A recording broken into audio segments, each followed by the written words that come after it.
안녕하십니까. 반갑습니다. 오늘 4월 26일 주일 예배를 우리가 함께 드리도록 하겠습니다. 한 주 동안 참 또 어떻게 지내셨는지 참 상상이 되지만 그래도 우리가 주님 앞에 모였을 때는 함께 기쁜 마음으로 또 신령과 진정으로 주님 앞에 귀한 예배를 올리도록 하겠습니다. 우리 함께 기도로 시작하겠습니다. 같이 기도하겠습니다. 하나님 아버지 감사를 드립니다. 오늘도 주님 앞에 나와 저희들이 예배를 드릴 수 있도록 저희들의 마음을 움직여 주셔서 감사를 드립니다. 저희들이 각자 처해 있는 그 상황 속에서 그 공간 속에서 따로 예배를 드리고 있지만은 우리의 마음과 영혼은 주님 앞에 온전히 올려지는 귀한 예배를 함께 드릴 줄 믿습니다. 성령 하나님, 저희 마음을 하나로 만들어 주시고 저희들의 예배 가운데 함께하여 주셔서 하나님 앞에 올려드리는 이 귀한 예배가 주님 보시기에 참으로 아름답고 또 받으시기에 부족함이 없도록 주여 역사하여 주시옵소서. 한 주를 돌아보건대 참으로 어떻게 지냈는지 알지 못할 만큼 빠른 시간이 흘렀고, 하지만 그 안에서 여러 가지 어려움들이 있었으며 또 그 안에서 무엇보다도 참으로 많은 답답함이 있었음을 주님께서 아실 줄 압니다. 하지만 목자 되시는 주님을 바라보며 따라가는 저희들의 입장에서는 하나님께서 허락하여 주시는 그 푸른 초장을 기억하며 오늘도 그 푸른 초장 위에서 다시 한번 주님의 인도하심을 느끼길 원하고 또 깨닫길 원하오니 끝까지 주님 저희들을 품어주시고 인도하여 주시옵소서. 오늘 주님 앞에 올려드리는 이 귀한 예배를 기뻐 받으시고 또 오늘 말씀 가운데 나눠지는 주님의 그 귀한 뜻하시는 바를 저희가 함께 나눌 때에 성령 하나님 깨닫게 하여 주시고 저희들의 삶 가운데로 가지고 갈 수 있도록 도와주시옵소서. 함께 하실 것을 믿사오며 사랑이 많으신 예수님의 이름으로 기도하옵나이다. 아멘. 자, 이 시간 우리 함께 찬양하는 시간 갖도록 하겠습니다. 우리 찬양을 나올 때 반주가 나오고 그 다음에 이제 자막이 나와서 반주가 계속 흘러갈 텐데 그 반주에 맞춰서 우리 가족들과 함께 주님 앞에 찬양 올리도록 하겠습니다.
네, 이 시간 우리 함께 하나님 말씀을 보도록 하겠습니다. 시편 23편입니다.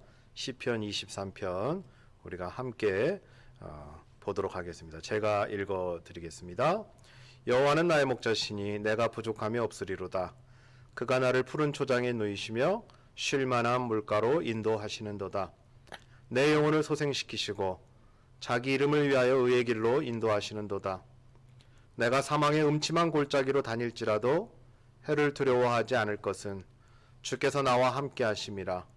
주의 지팡이와 막대기가 나를 안위하시나이다. 주께서 내 원수의 목전에서 내게 상을 베푸시고 기름으로 내 머리에 바르셨으니 내 잔이 넘치나이다. 나의 평생의 선하심과 인자하심이 정녕 나를 따르리니 내가 여호와의 집에 영원히 거하리로다. 아멘. 반갑습니다. 오늘 하나님 말씀을 우리가 계속해서 시편 23편을 함께 나눌 텐데 우리가 지난주에도 나눴던 것처럼 이 푸른 초장이 가지는 그 의미가 상당히 크고 우리의 삶의 기반이 된다라고 하는 것을 아는 것이 참 중요합니다. 왜냐하면요, 우리는 성도로 부름을 받고 성도의 삶을 살아가고 있기 때문에 그렇습니다. 또한 우리가 인정을 하든 하지 않든 간에 목자 되시는 그 하나님의 섭리 안에서 양으로서 우리는 이미 푸른 초장 위에 있다라고 하는 것이 중요한 사실이기 때문에 그렇습니다. 지난주에 나누었던 것처럼 푸른 초장은요, 그냥 생기는 게 아니에요. 목자의 부지런한 관리가 있어야 하고요, 또 목자의 부지런한 찾음이 있어야 합니다. 그리고 나서는 그와 함께 목자의 기쁨이요, 더 나아가서는 목자의 충분한 사랑이 거기에 깃들여져 있는 열매임을 우리가 지난 시간에 확인했었습니다.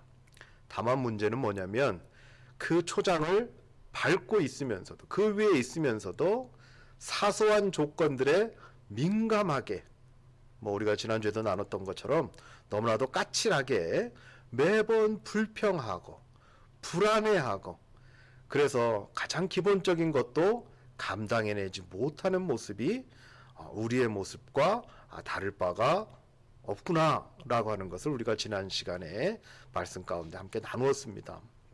그러다 보니 늘 펜스 너머의 다른 초원을 갈망하고 있고, 또 그것을 부러워하고, 그러다 보니 주어진 것에 대해서는 늘 의심만 하는 모습, 이러한 모습이 사실은 우리의 모습과도 다를 바가 없구나라고 하는 것도 우리가 함께 깨달았습니다. 안타깝지만 이런 부족함에도 불구하고 우리는 또 한 가지 우리 목자의 모습을 보게 되는데, 참으로 그럼에도 불구하고 더 관리하시고 더 챙기시는 목자의 모습을 오늘 말씀 가운데 또 보게 됩니다. 2절에 뭐라고 나오냐면 쉴만한 물가로 인도하신다 합니다. 쉴만한 물가. 쉴만한 물가가 뭘까요? 말 그대로 쉬면서 또 쉴 수 있는 그런 조건 하에서 물까지 같이 취할 수 있는 그런 조건의 물가를 말하는 거죠. 근데 이런 물가는요, 세찬 물살이 흐르는 강도 아니에요. 이 물살이 막 너무나 세서 아주 큰 강, 그 상황만 보면 와, 물이 엄청 많구나, 이제는 물 걱정 안 해도 되겠구나, 발이라도 헛디디게 되면 그 물살에 그냥 흘러가 버리는 그러한 일들이 벌어질 수 있기 때문에 세찬 물살이 흐르는 강도 아니라는 겁니다. 그렇다고 또 더 나아가서 더럽게 오염된 그런 고인물도 아니에요. 이건 세차게 흐르지도 않죠. 그냥 잔잔한데 고여있는 물이다 보니까 더럽고 오염이 돼서 마실 수도 없는 그러한 물도 아니라고 하는 거예요. 그럼 쉴만한 물가는 뭔가 봤더니 잔잔히 흐르는 냇가. 우리 한번 한국을 상상해 보십시오. 한국의 그 계곡에 가면 참 잔잔히 흐르는 그런 계곡도 있지만, 또 그 계곡에서 조금 흘러나오면 잔잔하게 흐르는 냇가가 아마 여러분들이 상상이 되실 겁니다. 그래서 양들뿐만 아니라 그 어떤 짐승이 와도 부담 없이 마실 수 있는 그런 물가, 그것이 바로 쉴만한 물가가 되는 거죠. 그런데 이런 물가를 누가 찾아냅니까? 목자가 찾아내요. 그리고 그것으로 인도하는 것도 목자입니다. 사실 양들의 상태를 그 누구보다도 잘 알고 있는 것이 목자이기 때문에 더하지도 않고 덜하지도 않는 그런 조건의 물가로 인도해서 양들로 하여금 쉴 수 있도록, 아니 정말로 쉴 만한 그런 곳임을 느끼도록 하는 것이 바로 목자의 역할이라고 하는 거죠. 우리가 아시다시피 물이 있다고 다 마실 수 있는 게 아니에요. 아프리카에 뭐 물이 부족하지만 그래도 아프리카에도 물이 있죠. 그 물이 있어도 그 물을 모두 마실 수 있는 것은 아닙니다. 너무나도 더럽고 거의 흙탕물이고, 또 물이 있다 하더라도 모든 동물들이 거기서 목욕도 하고 먹기도 하고 뭐 좀 그렇지만 싸기도 하고, 그러다 보니 이게 사람이 먹는 물인지 짐승이 먹는 물인지 알 수 없는 것들이 많아서 사실은 뭐 여러 가지 장티푸스나 또는 콜레라나 뭐 여러 가지로 어려운 그런 질병들이 있는 물들이 상당히 많아요. 물이라고 다 마실 수 있는 것이 아니라고 하는 거죠. 마실 수 있어야 돼요. 마실 수 있어야 쉴 수 있는 물가가 되는 거예요. 목자는 그런 곳으로 인도를 한다는 거죠. 어디서 물을 얻을 것인가? 라고 하는 문제. 그 문제의 열쇠는 역시 목자에게 있다라고 하는 것을 우리가 꼭 기억을 해야 합니다. 반면에요, 양은 목이 마를 때 침착해지지 못해요. 양들은 우리가 지난주에도 말씀을 드렸듯이 어느 조건 하나만 자기들하고 맞지 않으면 눕지도 않아요. 눕지도 않고 그것에 민감하게 반응해서 불안해합니다. 그런데 양이 목이 마를 때 침착하게 된다? 이거는 뭐 바랄 수도 없고요. 끊임없이 헤매고 다니면서 물을 찾아요. 이 갈증을 해소하기 위해서 나름 애를 쓰지만 문제는 뭐냐면 안타깝게도 그 수질을 고려하지는 않는다라고 하는 거죠. 무슨 말씀이냐면 이 갈증을 해소하기 위해서 물을 찾기는 찾지만 물이 얼마나 깨끗한가, 이 물을 마실 수 있는 것인가, 이 물을 마시면 내가 갈증은 순간적으로 해소할 수 있을지는 모르겠지만 또 다른 질병에 걸릴 수도 있겠구나 라고 하는 여러 가지 문제들을 고려하지 않는다라고 하는 거죠. 군데군데 고여있는 흙탕물이라도 발견하게 되면 그냥 내달립니다. 또 특징이 있죠. 한 마리가 내달리면 다른 양들도 왜 뛰는지 모르고 같이 뛰어요. 그냥 하나가 뛰면 같이 뛰는 겁니다. 뭐 때문에요? 그 물을 마시려고. 다시 말해서 물의 수질은 중요한 게 아니에요. 그냥 그 순간에 갈증을 해소하겠다라고 하는 그 목적 하나로 누가 뛰니까 나도 뛰는 겁니다. 더러운 물이기에 기생충이 있을 수 있고 질병을 가져올 만한 염려가 되는 물임에도 불구하고 오직 하나, 갈증을 해소하겠다라는 이유로 수질은 고려하지 않죠. 왜 그럴까요? 왜 갈증만 해소하겠다고 하는 이유로 수질을 고려하지 않을까요? 왜냐하면 내 갈증은 내가 해소하겠다라고 하는 고집과 아집이 있기 때문입니다. 목자가 쉴만한 물가로 인도해가는 과정 속에서도 이런 일들은 고스란히 일어난다고 해요. 이제 목자가 양들을 이끌고 물가로 이렇게 안내를 해 가잖아요. 그러면 그 상황을 못 참아요. 그 상황을 못 참고 앞에 가던 양이 밟았던 그 발자국 사이에 물이라도 고이면 그거라도 핥아먹느라고 정신을 못 차리는 거예요.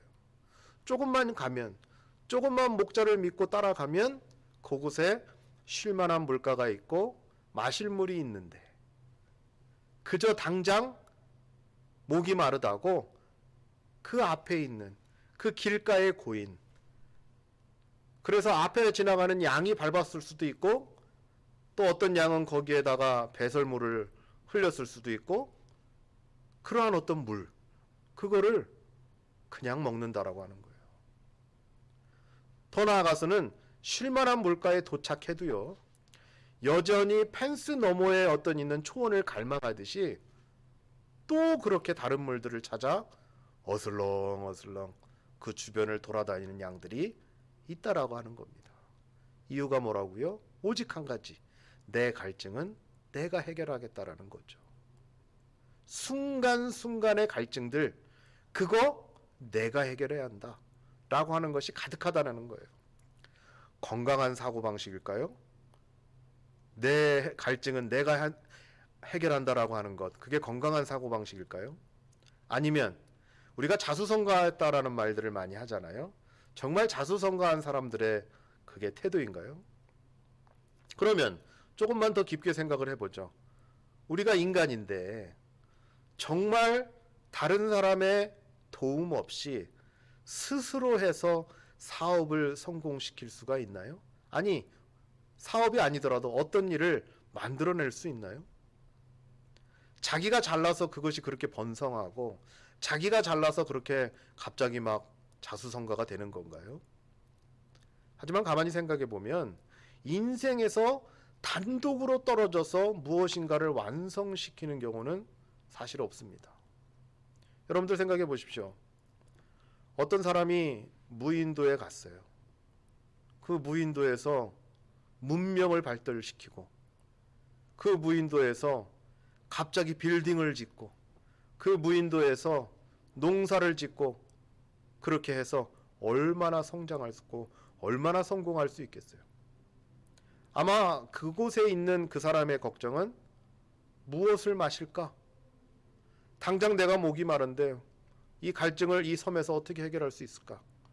더 나아가서는 내가 배가 고픈데 바다에 들어가서 물고기를 잡아야 할까? 아니면 산에 가서 열매라도 따야 할까? 그러한 고민들로서 매 순간순간을 살아낼 뿐 사실 그 이상의 것은 상상할 수가 없어요. 왜냐하면 혼자 있기 때문에 그렇습니다. 그래서 모든 것이 연결되어 있고요. 그 안에서 상호작용을 통해서 이루어져 가는 것이 우리가 이 세상 가운데 살아가는 이치죠. 더 나아가서 성경에서도 모든 것이 합력하여 서로를 이룬다라고 하는 그 말씀도, 그 과정도 사실 이러한 작용이 있어야 돼요. 그 작용 안에 하나님의 은혜가 임하는 것이죠. 그래서 하나님은 사람을 통해서 일하시고 사람을 통해서 이루어 가시는, 그래서 모든 것이 합력하여 선을 이루어 갈 수 있도록 하나님의 은혜가 그 가운데 임하기 때문에 우리에게 축복도 있는 것이고 우리에게 감사도 있는 것이고 때로는 한참 시간이 지난 뒤에 아, 이때를 위함이었구나 라고 고백할 수도 있게 되는 것입니다. 그렇다면 성도의 삶 속에서 나타나는 갈증은 뭔가요? 우리는 무엇에 그렇게 갈증을 느끼고 있죠? 뭐 지금 상황을 보시면 뭐 몇 가지로 꼽을 수 있겠죠. 뭐 뻔한 갈증일 수 있겠습니다만 사실은 모두가 느끼는 갈증은 다 달라요. 이 와중에도 각각 느끼는 갈증은 다 다르다라고 하는 겁니다. 그럼 이 갈증 해소를 위해서 무엇을 합니까? 또는 어떤 방법을 통해서 갈증을 해소하시려고 애를 쓰십니까? 이것을 또한 우리 스스로에게 물어보면 다 달라요. 그 방법론이나 그 취하는 모든 결과가 다 달라요. 왜냐하면 앞서도 말씀드렸지만 갈증을 느낄 때 양이나 우리나 수질은 고려하지 않기 때문에 그렇습니다. 다시 한번 말씀드립니다. 갈증을 느낄 때 우리는 이 인생의 갈증을 느낄 때 수질을 고려하지 않기 때문에 그래요. 바다에 빠진 사람이요, 표류를 시작하면 굶어 죽는 게 아니에요. 보통 한 30일은 뭐 안 먹어도 버틸 수 있답니다. 대신 뭐가 뒷받침될 때요? 물이 있어야죠. 그래서 바다에 표류하는 사람들이 죽는 경우는 심한 갈증으로 탈수 증상이 나서 죽는 거예요. 그렇다고 바닷물을 마시기라도 하면 어떻게 됩니까? 식도 마시며 버틴다고 한다면 마치 버티는 것 같지만 이건 시간 문제예요. 누가 오래 버티냐의 문제겠죠. 하지만 결국 오래 가지 못한다라고 하는 것은 다 아실 줄 압니다. 인생의 갈증은요, 누구에게나 다 있어요. 그렇지만 무엇으로 해소할 것인가에 대한 문제는 다 달라요. 누구에게나 인생의 갈증이 없다라고 말하는 것이 아닙니다. 누구에게나 다 인생 안에서 느끼는 갈증들이 다 있어요. 있을 수밖에 없어요. 하지만 무엇으로 해소할 것인가에 대한 문제에 대해서는 어떤 분은 깊이 고려하고 어떤 분은 눈앞에 보이는 액체에만 목숨을 거는 거예요. 눈앞에 보이는 그 어떤 물, 액체, 그것만 다 끝난다는 거예요. 그게 문제라고 하는 거죠. 그래서 예수님이 말씀을 하십니다. 마태복음 5장 6절을 한번 같이 보시죠. 마태복음 5장 6절입니다. 의에 줄이고 목마른 자는 복이 있나니 그들이 배부를 것이며. 또한 요한복음도 한번 보시죠. 요한복음 7장 37절입니다. 명절 끝날 곧 큰 날에 예수께서 서서 외쳐 이르시되 누구든지 목마르거든 내게로 와서 마셔라 라고 말씀을 하시는 거죠. 자, 동일한 갈증의 문제 앞에서 예수님은 이렇게 말씀을 하십니다. 선한 목자 되시는 예수님은 인간의 목마름이 육신의 목마름이 아닌 오직 주님께 나와 영적인 생명에 대한 갈증을 풀 수 있음에 대해서 말씀을 하고 계셔요. 쉴만한 물가에 데려다 놔도 느끼는 갈증이라면 이건 육적인 갈증이 아닌 거죠. 쉴만한 물가에 데려다 놔도 갈증이 계속 느껴진다라고 한다면 그건 더 이상 육적인 갈증이 아니라고 봐야 하는 겁니다. 무엇이냐면 본질적인 갈증. 그게 뭐냐면 영적인 갈증인 거죠. 이 영적인 갈증이 해소가 안 되면요. 그리고 그 갈증을 자신이 계속해서 해결하겠다고 한다면 사실 주님이 오실 필요는 없었겠지요. 우리가 할 수 있는데 뭐하러 주님이 오셔서 나를 마셔라, 내게로 오면 내가 갈증을 해소해 주겠다, 이런 말씀을 뭐하러 하셨겠어요. 이 귀한 진리의 말씀을 아직도 모르고 있다면, 또 아직도 그 목마름을 해결하지 못하고 있다면 아직도 목마른 영혼이 되는 겁니다. 우리가 잘 아는 찬양이 있지 않습니까? 목마른 사슴 시내 물을 찾아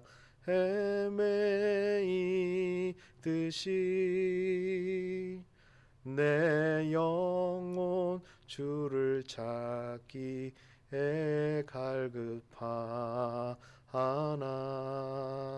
갈급하나이다. 이 찬양 아시죠? 이거 우리 황국화 집사님이 부르셔야 하는데 제가 대신 불렀습니다. 이 찬양에서도 보면 알 수 있듯이 우리의 갈증에 대한 근본적인 물음의 답이 어딨냐라고 하는 거죠. 우리가 목마른 사슴이 시냇물을 찾아 헤매일 수는 있겠죠. 그래서 쉴만한 물가를 찾으면 어떻게 하겠어요? 그 육신의 목마름이 해결될 수 있겠죠. 하지만 인생을 살아보니 목마른 사슴이 시냇물을 찾아 헤매듯이 내 영혼이 주를 찾기에 갈급하고 갈증을 느끼고 있다라고 하는 것을 고백하게 되는 날이 있더라 이 말입니다. 그래서 우리의 갈증에 대한 근본적인 물음의 답은 인생이나 세상이 주는 것이 아니구나. 단순히 육신의 갈증 해소가 아니었구나. 바로 목자 되시는 하나님의 인도하심과 관리하심과 사랑하심 속에서 주어지는 그 영혼의 물을 마시는 것으로 해결되는데, 이게 바로 예수 그리스도이시구나 라는 것을 깨닫고 알게 되고, 그래서 고백하게 되는 것, 그게 바로 성도가 누리는 갈증 해소라고 하는 거예요. 그래서 예수님 말씀하시죠. 내게로 와서 마셔라, 내게로 와서 마셔라 하는 그 말씀이 그래서 진리라고 하는 거예요. 그래야 목자가 주는 초원의 그 목초가 무엇인지도 알고요. 그래야 목자가 주는 그 쉴만한 물가의 물이 무엇인지도 알게 되는 겁니다. 다윗의 고백은요, 바로 이 진리를 이해하고 인정한 후에 나오는 거예요. 시편 23편은 그의 고백이지만 우리의 고백일 수밖에 없는 게 바로 이 진리를 깨달았을 때의 얘기입니다. 하지만 문제는 뭡니까? 예레미야 2장 13절을 한번 보겠습니다. 예레미야 2장 13절입니다. 내 백성이 두 가지 악을 행하였나니 곧 그들이 생수의 근원되는 나를 버린 것과 스스로 웅덩이를 판 것인데 그것은 그 물을 가두지 못할 터진 웅덩이들이니라. 아멘. 자, 예레미야 2장 13절에서 정확하게 우리의 문제를 지적해 주고 있습니다. 양들이 행한 어리석음이 나오죠. 쉴만한 물가를 잊고 스스로 갈증을 해소하려 행했던 그 어리석음입니다. 2장 13절을 보시면 두 가지 악을 행하였는데, 두 가지 어리석음을 행하였는데 뭐였냐면 첫 번째는 그들이 생수의 근원되는 나를 버렸다. 그러니 얼마나 갈증이 있겠어요. 얼마나 영적으로 갈증이 있겠어요. 생수의 근원을 갖다 버려버렸는데 어찌 갈증이 없겠습니까? 또한 뭐냐면 스스로 웅덩이를 판 겁니다. 그게 뭐예요? 스스로 갈증을 해소하려고 하는 거죠. 아니, 좋은 그 생수의 근원은 갖다 내어버리고 생수의 근원은 갖다 버려버리고 스스로 웅덩이를 파서 스스로 우물을 파서 그 갈증을 해소하겠다고 애썼던 그 모습, 그것이 바로 어리석음의 모습이라고 하는 거죠. 양들의 모습이기도 하고 바로 우리의 모습이기도 하고 지금 우리가 또 다른 웅덩이를 파고 있는 것은 아닌지 돌아볼 필요가 있다라고 하는 거예요. 그런데 이 웅덩이는요, 안타깝게 뭐냐면 그 물을 가두지 못한, 가둘 수 없는 그런 터진 웅덩이밖에 우리는 파지 못한다라는 거예요. 웅덩이를 못 판다라는 게 아닙니다. 팔 수 있어요. 하지만 물을 가두어 둘 수 있는 웅덩이가 아닌 늘 터진 웅덩이를 팔 수밖에 없다라고 하는 거죠. 그게 우리의 어리석음이자 연약함이라고 하는 것을 오늘 말씀 가운데 보게 되는 겁니다. 우리는 지금 어디에 누워 있고 어디에서 쉬고 있습니까? 아직도 목자가 이루신 일을 보기가 어려우십니까? 아직도 목자가 인도한 그 푸른 초원과 쉴만한 물가가 보이지를 않습니까? 그래서 여전히 초원과 물을 찾고 있습니까? 그렇다면 피곤하고 지친 인생을 살고 있는 것입니다. 양은 어떻게 생명을 유지합니까? 안 죽으려고 막 숨을 쉬어요? 그래서 생명이 유지되는 겁니까? 아니죠. 양은 목자로 인해서 그 생명이 유지되고 그 생명을 얻을 수 있다라는 것을 보게 됩니다. 그리고 목자는 어떻게 해요? 양이 그렇게 즐거워하고 기뻐하는 것을 보면서 목자의 기쁨으로 여겨서 지금도 일을 하고 있다라고 하는 거죠. 왜냐하면 양들이 어떻게 하면 참된 만족을 얻을 수 있을까? 그 상황을 가장 잘 알고 있는 자가 목자이기 때문이고 우리에겐 그 목자가 여호와 하나님이시기 때문에 그렇다라고 하는 겁니다. 이상하게 보일지 모르겠지만 우리가 마시는 하나님의 쉴만한 물가의 물은요, 우리가 상상하는 것처럼 언제나 즐거운 그런 경험만을 주지는 않을 때가 있어요. 맞습니다. 푸른 초장으로 인도하고 쉴만한 물가로 인도한다고 그러는데 왜 이상하게 항상 즐거운 경험만 있는 것은 아니지? 이것 때문에 사실 우리의 인생이 힘들고 어려운 거 아닙니까? 그런데 목자의 입장에서 써내려간 그 내용을 한번 제가 찾아보니까 전에도 말씀드렸듯이 양들이요, 살이 찌면 뒤뚱뒤뚱거리다가 다 뒤집어져 가지고 하늘에 이 내 다리를 다 올리고 죽음의 문턱까지 가는 일들이 많이 있지 않습니까? 그리고 또 배부르면 괜히 펜스 너머로 어슬렁어슬렁 돌아다닌다고 합니다. 왜요?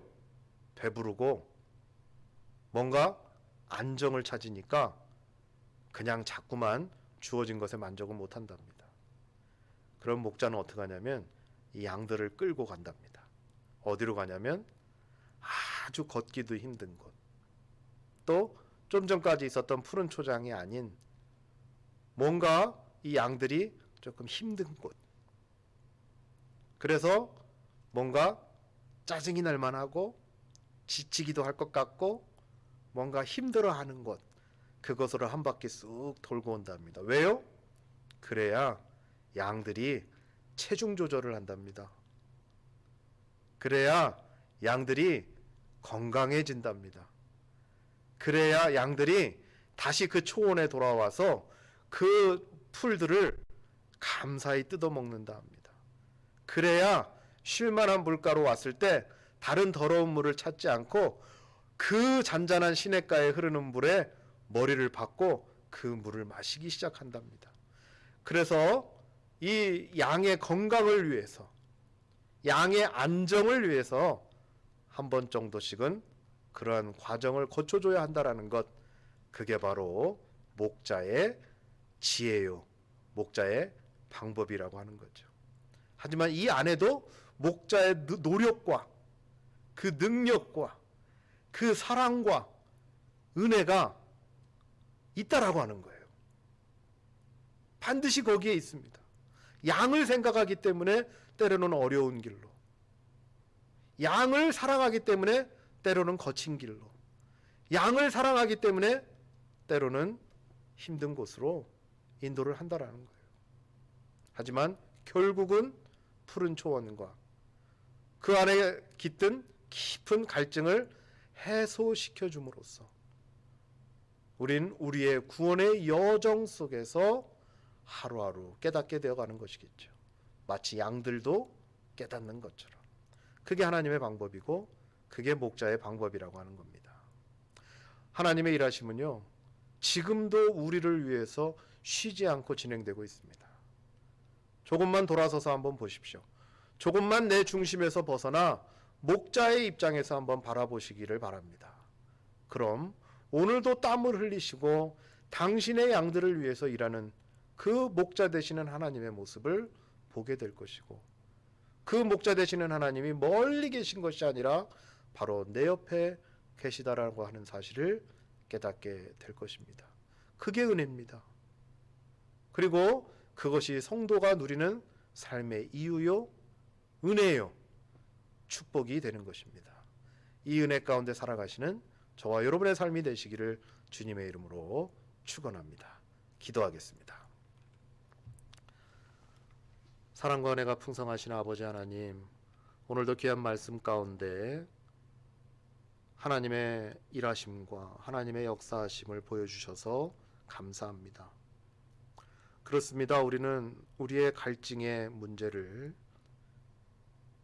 물리적이고 육체적인 것으로만 해결하려 했고, 더 나아가서는 생수의 근원 되시는 주님을 버리고 우리 스스로 이 갈증을 해소하겠노라고 웅덩이를 파고 또 웅덩이를 파는 일만 거듭했을 뿐, 본질적인 갈증의 문제는 해결되지 않았던 것을 이 시간 고백하며 주님 앞에 회개하오니 용서하여 주시옵소서.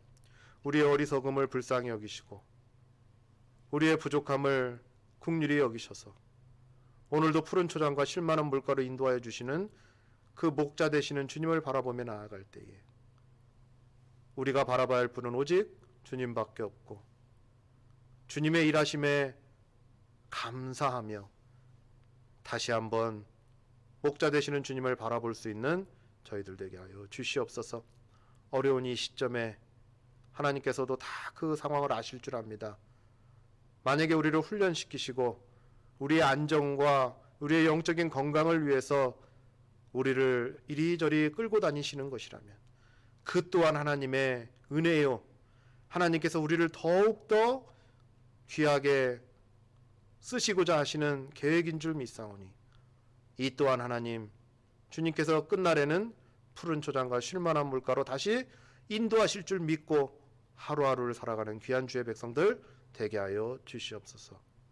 오늘도 주의 말씀 다시 한번 붙들고 나아갈 때에 내게 부족함이 없는데 그 이유는 나를 푸른 초장과 쉴만한 물가로 인도하시는 목자 되시는 주님이 계시김을 다시 한번 고백하며 살아가게 하여 주시옵소서. 감사를 드리며 사랑이 많으신 예수님의 이름으로 기도하옵나이다. 아멘. 반갑습니다. 한 주 동안 많이 힘드셨죠?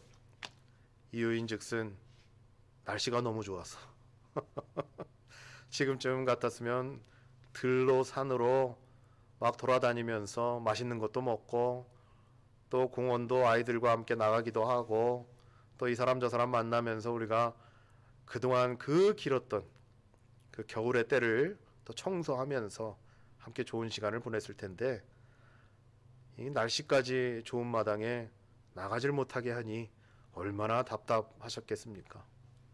그래도 또 이 좋은 날씨들을 바라보면서 우리의 마음이 또 안정되어지고 또 평안을 찾고 또 이렇게도 봄이 오는구나 라는 생각을 하시면서 이 또한 이 또 힘든 시간도 봄이 올 때가 있겠구나 라고 또 이렇게 생각하시면서 잘 견디시기를 바랍니다.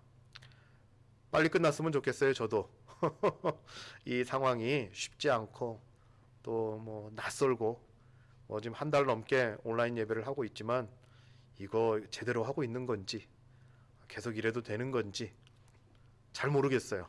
하지만 어떻게 해서든지 우리 성도들과 함께 주 안에서 말씀을 나누고 또 그 안에서 서로 위로하는 시간을 갖고자 하는 것이니 여러분들도 이해하시고 좀 더 적극적으로 좀 더 주님 앞에 올바른 모습으로 예배 가운데 함께 하시면 감사하겠습니다. 제가 줌이라고 하는 앱을 깔아달라고 부탁을 드렸습니다. 왜냐하면 따로 지금 뭐 만날 수가 없기 때문에 부탁드리는 것은 이제 그룹 모임을 제가 좀 진행을 해보려고 합니다. 그래서 일단 오늘 저녁에는 세 그룹을 먼저 시작을 하고 그 다음에 다른 그룹장들과 또 제가 컨택을 해서 또 그룹마다 모일 수 있는 시간들을 정해서 그때 함께 줌을 통해 얼굴과 얼굴을 서로 보면서 우리가 좀 교제하는 시간을 좀 가져보려고 합니다.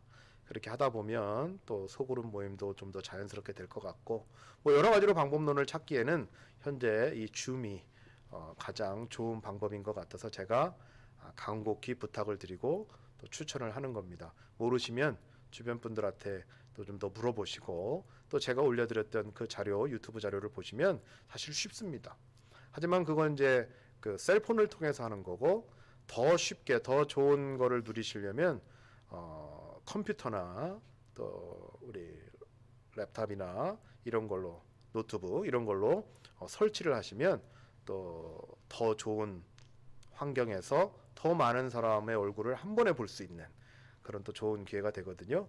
그래서 이것도 또한 우리 온예준 팀에서 PC에 설치하는 방법도 같이 좀 쉐어를 하고 올릴 테니까 잘 모르시면 언제든지 물어보시고 함께 설치를 좀 해주시면 좋겠습니다. 아무튼 오늘 오후에는 세 그루가 함께 저와 얼굴을 좀 보면서 오래간만에 그룹 모임을 함께 하도록 하겠습니다. 아무튼 또 한 주간 승리하시고 이 시간 우리가 축도로 예배를 마치도록 하겠습니다. 지금은 우리 주 예수 그리스도의 은혜와 아버지 하나님의 크고 놀라우신 사랑하심과 성령 하나님의 인도하심과 깨달아 알게 하심이 푸른 초장과 쉴만한 물가로 인도하시는 목자 되시는 우리 여호와 하나님을 다시 한번 바라보면서 생수의 근원 되시는 주님을 버리고 내 스스로 갈증을 해소하겠노라고 웅덩이를 파고 또 팠던 우리의 모습을 회개하며 돌아가는 주의 귀한 백성들 머리머리 위에 그들의 가정과 그들의 사업장 위에 더 나아가 그들의 귀한 자녀들 위에 또한 영적으로나 육적으로나 질병 가운데 놓인 우리 환우들 위해 지금으로부터 영원토록 함께 하실 것을 간절히 축원하옵나이다. 아멘.